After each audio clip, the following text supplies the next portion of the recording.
Methi is also known as fenugreek. আপনার digestion বা অন্যান্য কারণে কিন্তু খুবই ভালো। চলুন আমরা দেখে নিই মেথি কেন খাওয়া হয়। এক, হাই ইন ফাইবার কন্টেন্ট। মেথিতে কিন্তু প্রচুর পরিমাণে ফাইবার কন্টেন্ট থাকে, যা কিন্তু আপনার ডাইজেশনের জন্য খুবই ভালো। এটা কিন্তু আপনার স্টুলের সাথে অ্যাড হয়ে ডাইজেস্টিভ ট্র্যাক্ট দিয়ে খুব ভালোভাবে বের করে দিতে পারে, যা কনস্টিপেশনের জন্য খুবই ভালো।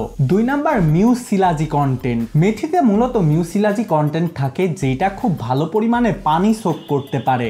এর জন্য এইটা স্টুলের সাথে অ্যাড হয়ে জিনিসটা কিন্তু অনেক নরম করে দেয়, যা ডাইজেশনের জন্য খুবই ভালো, বা আপনার ডাইজেস্টিভ ট্র্যাকের জন্যও। মেথিতে তার মানে যে ফাইবার প্রোডাক্টটা আছে সেটা কিন্তু ওয়াটার কনজিউম করে আপনার স্টুলটাকে অনেক নরম করে ফেলে, যা রেগুলার বাউল মুভমেন্টের জন্য খুবই ভালো।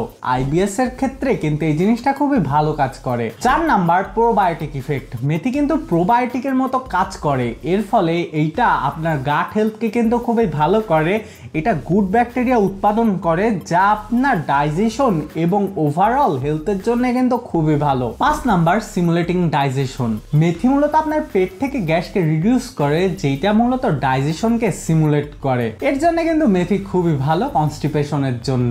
আপনি কনস্টিপেশনের জন্য মেথি কিভাবে ইউজ করবেন সেটা নিয়ে এখন আলোচনা করব। 1 নাম্বার, মেথি শিটস। আপনি সারা রাত মেথি শিটসকে 1 গ্লাস পানিতে ভিজায় রাখবেন, তারপর সকালে ওই 1 গ্লাস পানিটা ড্রিঙ্ক করে নেবেন এবং যে শিটসগুলো আছে সেগুলোকে চাবায়ে খায় ফেলবেন। 2, মেথি পাউডার। মেথিকে মূলত আপনি বিভিন্ন প্রকার খাবারে অ্যাড করতে পারেন, তাছাড়া ওয়ার্ম ওয়াটারে অ্যাড করে জিনিসটা খায় ফেলতে পারেন। এবং 3 নাম্বার, মেথি লিভস। মেথি লিভসকে কিন্তু আপনি বিভিন্ন রকম কারিতে ইউজ করতে পারেন, সুপে ইউজ করতে পারেন, তাছাড়া এমনিতেও চাবায়ে রসটা খাইতে পারেন। যাই হোক, মেথি কিন্তু আপনার বডির জন্য খুবই ভালো, কিন্তু এটা কিন্তু একটা মডারেট পরিমাণে ইউজ করতে হবে। খুব বেশি ইউজ করলে এইটা আবার কিন্তু আপনার ডাইজেশন সিস্টেমে বা গ্যাস্ট্রোলজিক্যাল সমস্যা দিতে পারে।